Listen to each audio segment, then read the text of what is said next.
खबर देहरादून के विकासनगर से, जहां किसान द्वारा भारत बंद के समर्थन में आम आदमी पार्टी विकासनगर द्वारा हरपटपुर चौक पर दिया गया धरना। जी हां, बता दें कि कृषि कानून के विरोध में देश भर के किसानों द्वारा चलाए जा रहे आंदोलन के समर्थन में आम आदमी पार्टी किसानों के समर्थन में कृषि कानून के विरोध में भारत बंद का समर्थन करते हुए पूर्व विधानसभा प्रभारी डिम्पल सिंह के नेतृत्व में हरपटपुर चौक विकासनगर में धरना प्रदर्शन दिया गया। पत्रकारों से बातचीत करते हुए डिम्पल सिंह ने कहा कि जब तक सरकार किसानों को विश्वास में लेकर इस कानून में संशोधन नहीं करती, तब तक आम आदमी पार्टी किसानों के साथ खड़ी रहेगी।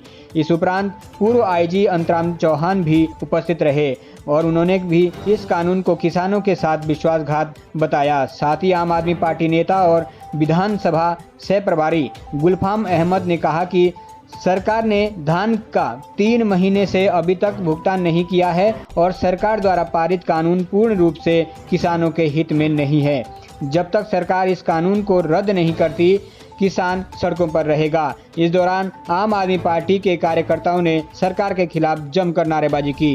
कैमरामैन विनोद कुमार के साथ संवाददाता रुद्र बहादुर थापा की रिपोर्ट, हरपटपुर विकासनगर। किसान आंदोलन चल रहा है और भारतीय किसान यूनियन जितनी भी है पूरे देश में, सभी लोगों का जो दिक्कतें हैं वो इस बिल में ये दिक्कतें हैं। मेन चीज़ कि इस बिल की ज़रूरत क्या है। अगर हम ये कहें कि आखिर ज़रूरत क्या थी, इसका मतलब क्या है। जो चीज़ें उस बिल में हैं वो पहले ही ठीक था, उसमें कोई दिक्कत नहीं है। चाहे आप व्यापार करने के लिए कोई मनाही थी, सेव आज भी दिल्ली जा रहा है, बॉम्बे जा रहा है, तो ये व्यापार वाणिज्य व्यापार वाला बीच में क्यों डाला इन्होंने जबरदस्ती। इसका मतलब ये हुआ कि इनके पास करने के लिए भारतीय जनता पार्टी के पास कुछ नहीं है।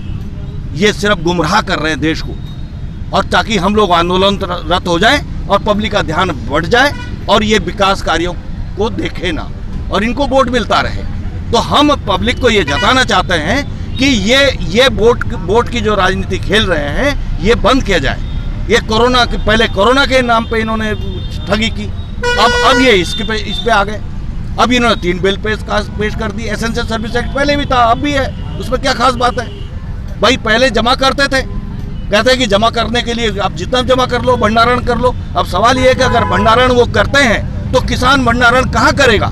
उसके पास जगह नहीं है और ना उसके पास पैसा नहीं है, वो भंडारण नहीं कर सकता। अल्टीमेटली भंडारण का जो अधिकार दिया गया इस एक्ट में वो बड़े लोगों के लिए दिया गया, क्योंकि वो भंडारण कर सकते हैं और फिर वो वही माल दुगने रेट पे बेच देंगे।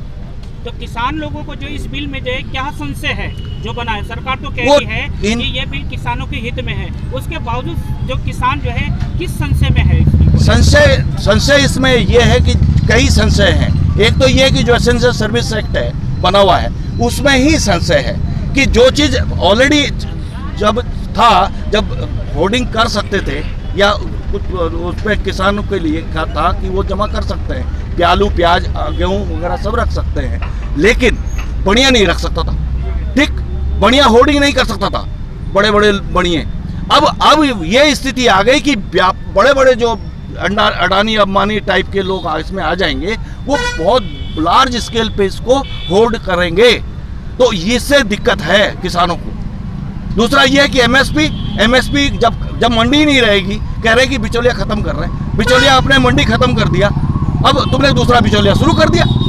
तुमने बड़का बिचौलिया ले आए, अभी तक छोटका था, अब बड़का ले आए। तो ये भी दिक्कत है इसमें। और कॉन्ट्रैक्ट फार्मिंग में ये है पूरा का पूरा गाँव खरीद लेंगे।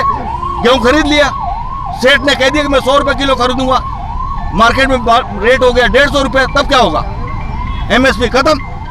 तो अब वो किसान क्या करेगा, वो तो घाटा में चला गया ना।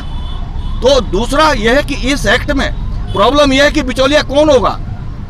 मध्यस्थ बना दिया, मंडी का अधिकारी बना दिया। अब मंडी का अधिकारी थोड़ी किसान के लिए लड़ाई लड़ेगा, उसमें पंचायत का अधिकारी है ही नहीं। तो ये कई कमियां हैं इसमें, जिसका ये विरोध हो रहा है। और इस बार मैं आपको बता दूं, हम लोगों ने जो धान का बिक्री करनी थी, हमारे पास जो बाहर से धान खरीदने वाले आए, उन लोगों ने किसानों से धान का जो मूल्य 1300 रुपये से लेके 1400 रुपये तक खरीदा है। सरकार ने रेट दिया था उनको 1867 रुपये का। अब आप बताइए ये बिल किसानों के हित में है कहाँ।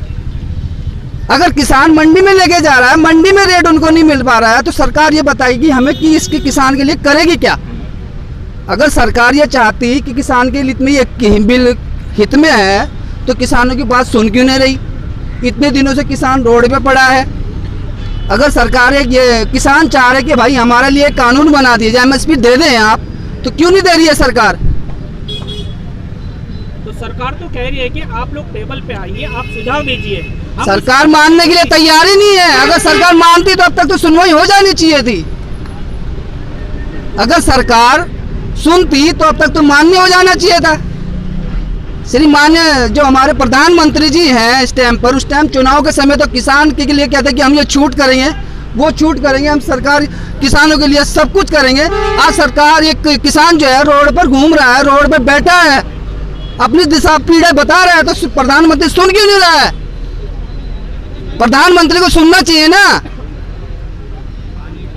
यदि सरकार इस जो कानून बना है इसमें संशोधन भी नहीं करती, रद्द भी नहीं करती है, तो आप किसानों का क्या रुख होगा सरकार? भैया अगर ये कानून वापस नहीं लेती है, किसान सड़कों पर रहेगा।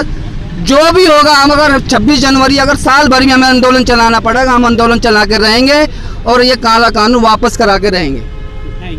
कि 13वें दिन से हमारे किसान भाई दिल्ली में हैं, धरना दे रहे हैं अपनी मांगों को लेकर, और अभी तक कोई सुनवाई नहीं हुई है। ना कोई एमएसपी लागू हुई है, ना किसान बिल में कोई संशोधन के आश्वासन दिए जा रहे हैं। तो पूरा भारत आज हमारे अन्नदाता के साथ खड़ा है। हमारी यही मांग है, जो किसान भाई चाह रहे हैं उनको दे दीजिए। अगर आपका कानून नहीं चाह रहे हैं, अगर उस कानून में कमियां है, तो आप क्यों उन पर जबरदस्ती लाद रहे हैं? क्यों काला कानून बनाकर उनकी रीढ़ की हड्डी तोड़ रहे हैं? तो किसान भाइयों का हमारा यही समर्थन है कि भाई आप संघर्ष करो। पूरा देश आज आपके साथ खड़ा है, पूरा देश अन्नदाता के साथ खड़ा है, और इस काले कानून का हम लोग बिल्कुल नहीं मानेंगे। तो सरकार तो कह रही है कि आपकी जो एमएसपी हमने निर्धारित की है कानून के माध्यम से, वो रहेगी और उसमें कोई संशय की बात नहीं है।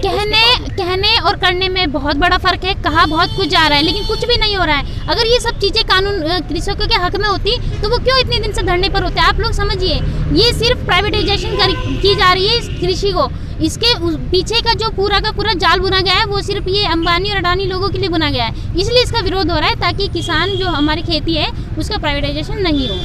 यदि सरकार इस कानून को जो वापस नहीं लेती या इसमें संशोधन नहीं करती है, तो आप किस तरह से आपकी भूमिका होगी किसानों के साथ? सिर्फ इसमें हमारी या किसी पार्टी की भूमिका नहीं, पूरे देश की इसमें भूमिका रहेगी। और ये काला कानून वापस लेना ही पड़ेगा। जिस तरह से समर्थन मिल रहा है, और देश से ही नहीं पूरे विदेश से अब तो समर्थन मिलने लगा है। जो कृषकों को समझते हैं, उनकी समस्या को समझते हैं, सब लोग समर्थन दे रहे हैं। और निश्चित रूप से ये काला कानून सरकार को वापस लेना पड़ेगा, सरकार को झुकना ही पड़ेगा।